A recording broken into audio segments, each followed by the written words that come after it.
Hola.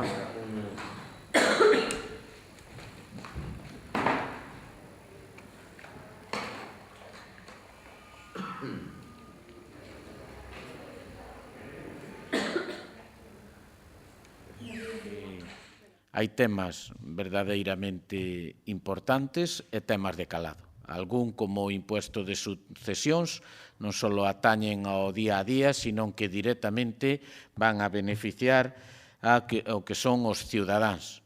Outros, pois, teñen un contido máis de medio e longo plazo, como pode ser o plan estratégico.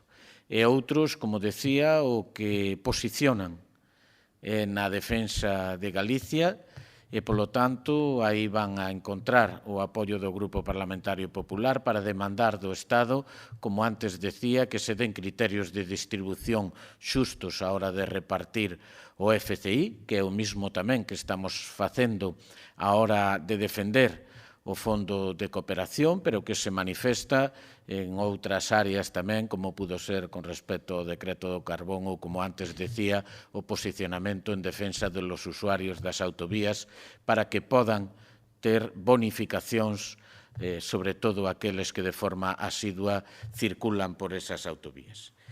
Os presupostos, porque estes son, queirase ou non se queiran, os presupostos máis sociales da historia de Galicia.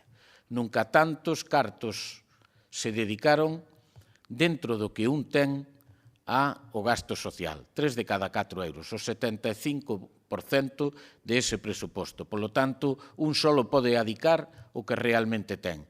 E a este goberno ninguén lle pode negar que de cada 4 euros, 3 os adica directamente a blindar o que é ese gasto social.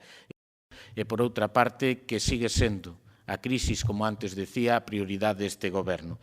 En ese sentido, eu podo decir que hai un incremento de partidas como a do sector naval en máis do 18%, partidas como son as dos clúster, que se incrementan en máis do 400%, na internacionalización de nosas empresas prácticamente con unha subida do 10,57%, 20 millóns de euros para o que é o apoio a empresas con base tecnolóxica e, polo tanto, creo que se iso unimos ao incremento de fondos para a contratación a partir de programas de cooperación con entidades locales é que hai un apoio que se mantén intacto ao que son a creación de empresas por autónomos e emprendedores, pois calqueira pode coincidir tamén que a superación da crisis está entre as nosas prioridades. A min, por certo,